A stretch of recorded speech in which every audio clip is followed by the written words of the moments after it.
Welcome everyone, it's injury attorney Ryan Pauly here. I get a lot of great questions in my injury law practice. One of those being, who pays for my medical bills if I've been in a car crash that was no fault of my own? And the answer is this: eventually it's the at-fault party's insurance company. Now I use the word eventually because what the at-fault party's insurance company is not going to do is pay for your medical bills as they become due.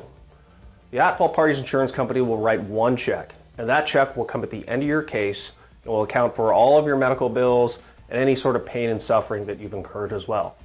So the problem comes up is, all right, well, who pays for my medical bills that become due in the normal course of treatment? And the answer to that question is your insurance company. Now, there could be really two insurance companies that could be responsible for payment of these medical bills. The first, the primary insurance company, is always going to be your own automobile insurance coverage, if you have a specific type of coverage, which is called personal injury protection coverage, commonly referred to as PIP. PIP is designed to pay for medical bills as they become due in the regular course of treatment. Now in the state of Washington, it's not required to have PIP, but I always tell my clients to always get it when they're renewing their automobile insurance policies. And you can have somewhere between $10,000 to $35,000 in coverage.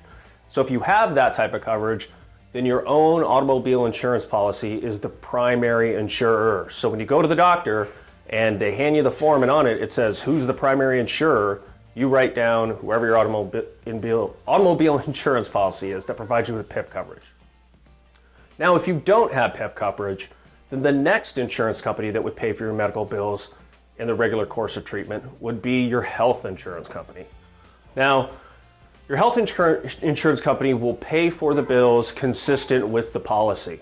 So, meaning if you have a high deductible or large copays, well, then you're going to have to meet those or pay those before your health insurance company will pay.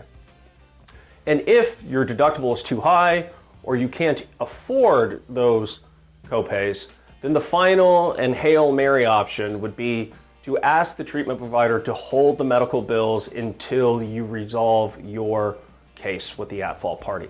So that third option is really, there's a lot of disadvantages to it, and I try to advise my clients to stay away from it. And the best way to do that is to make sure that you have PIP, and if you don't, to have the bills submitted through your health insurance company. So in sum, eventually the at-fault party's insurance company will pay for your medical bills, but in the interim time, your bills are going to either have to be paid through PIP or your own health insurance company, or finally, if you can't afford it, then you can maybe work it out with the treatment provider so they can hold their bills until the end of your treatment. So the next thing you're probably thinking is, okay, well, if these insurance companies pay out for these bills, well, how do they get reimbursed?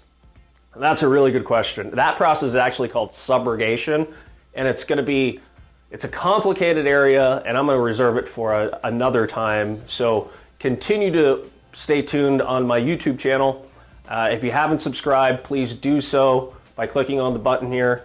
And remember, if you have any questions, please contact me. And remember to stay healthy and stay safe.